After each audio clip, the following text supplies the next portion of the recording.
Beijing, China raised import duties on a $3 billion list of U.S. pork, apples and other products Monday in an escalating dispute with Washington over trade and industrial policy. The government of President Xi Jinping said it was responding to a U.S. tariff hike on steel and aluminum. But that is just one facet of sprawling tensions with Washington, Europe and Japan over a state-led economic model they complain hampers market access, protects Chinese companies and subsidizes exports in violation of Beijing's free trade commitments. Already, companies are looking ahead to a bigger fight over President Trump's approval of higher duties on up to $50 billion of Chinese goods in response to complaints that Beijing steals or pressures foreign companies to hand over technology. Forecasters say the impact of Monday's move should be limited, but investors worry the global recovery might be set back if other governments respond by raising import barriers. None of the 128 products identified for tariffs are major exports of Maine. In 2017,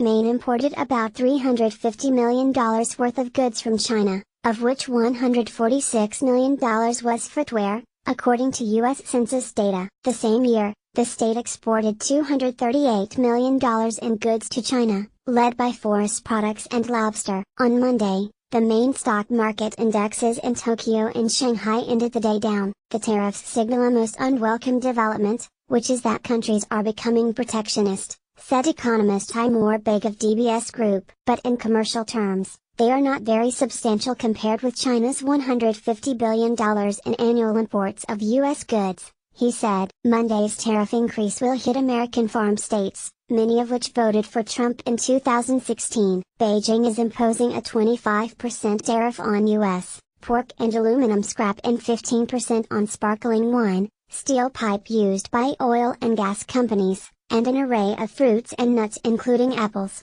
walnuts and grapes. Imported nuts from the United States are displayed for sale at a supermarket in Beijing on Monday.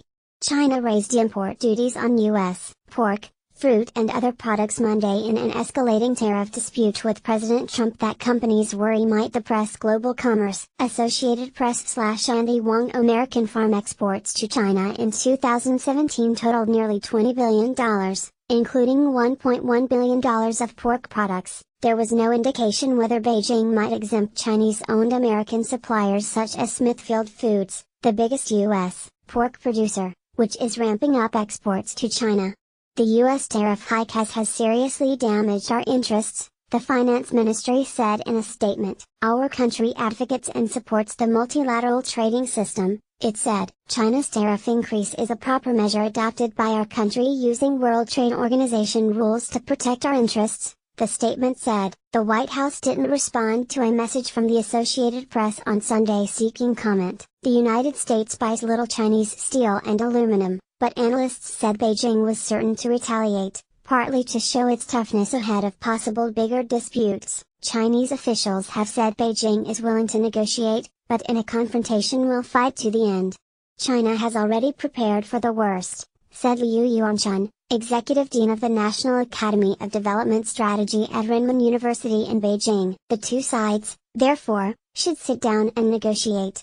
The dispute reflects the clash between Trump's promise to narrow the U.S. trade surplus with China, a record $375.2 billion last year, and Beijing's ambitious plans to develop Chinese industry and technology. Last July, U.S. Treasury Secretary Steven Mnuchin complained the Chinese government's dominant role in China's economy was to blame for its yawning trade surplus. State-owned companies dominate Chinese industries including oil and gas, telecoms, banking, coal mining, utilities and airlines. They benefit from monopolies and low-cost access to energy, land and bank loans. The ruling Communist Party promised in 2013 to give market forces the decisive role in allocating resources, but at the same time, Xi has affirmed plans to build up state industries the party says are the central pillar of the economy. The thing that is going to be more challenging for Beijing is if the U.S., European Union and Japan get together and start taking measures on state-owned enterprises,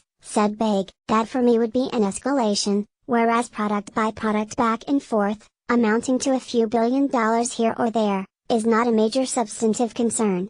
Foreign governments also accuse Beijing of violating free trade by requiring automakers and other foreign companies to work through state-owned Chinese partners. That requires them to give technology to potential competitors.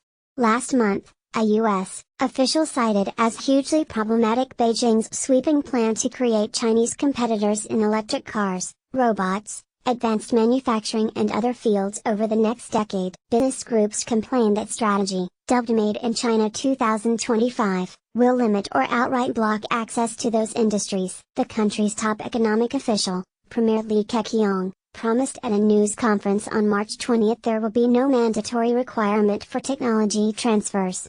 However, Chinese officials already deny foreign companies are required to hand over technology, leaving it unclear how policy might change. Trump ordered U.S. trade officials on March 22 to bring a WTO case challenging Chinese technology licensing. It proposed 25% tariffs on Chinese products including aerospace, communications technology and machinery, and said Washington will step up restrictions on Chinese investment in key U.S. technology sectors.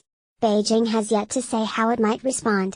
Trump administration officials have identified as potential targets 1,300 product lines worth about $48 billion. That list will be open to a 30-day comment period for businesses. The volleys of threats are a process of game playing to test each other's bottom lines, said Su Zhenquan, a trade expert at the University of International Business and Economics in Beijing. We are curious about what the U.S. side really wants, said Su, and wonder whether the United States can tolerate the consequences. AP researcher Yu Bing contributed to this report. Less than previous next greater than.